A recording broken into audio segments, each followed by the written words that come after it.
So this question sort of ties to a point that David made earlier about being able to do different variations of the same line. How do you handle the challenge when it's the character that you're playing that changes? Like a good example would be for Garry in Beast Wars, the episode Guerrilla Warfare, where Optimus Primal gets that beef from Scorponok and he just becomes this berserker, and all of a sudden you're bursting out of, the healing chamber and saying things like, "Who wants some?" and things like that. How do you deal with that challenge when the character is suddenly like switched, you're playing the same character, but it's like almost like the dark version? Or it's a darker version of the character. Okay. Well, basically, it's the same thing.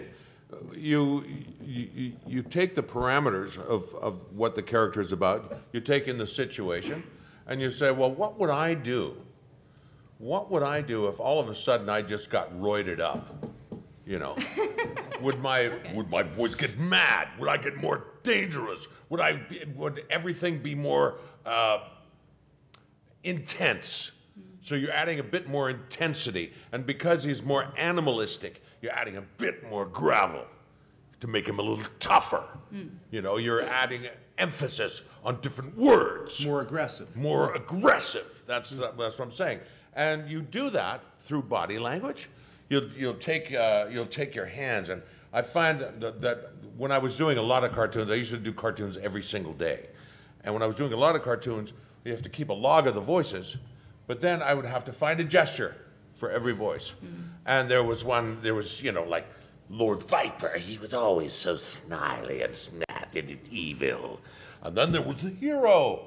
And then you strike a hero pose and you become a hero, And then those darker characters, you round your shoulders, you clasp your hands, you clench and you shove, because you're shoving out that voice, right? It's all the physicality of it. And then the way you bring those characters to life is to add that hunk of clay to your immutable crystal core, which is who you are, right? And you put yourself in that situation. What if I got shot up with speed? What would happen? Would I go to sleep, or would I be talking 100 miles an hour? And I have no idea what I'm doing. Who are you? What are you doing? There's all those things. And that's what you do. You add on those conditions.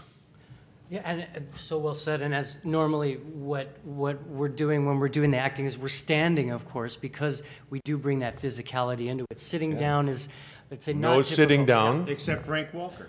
Well, Frank sits down.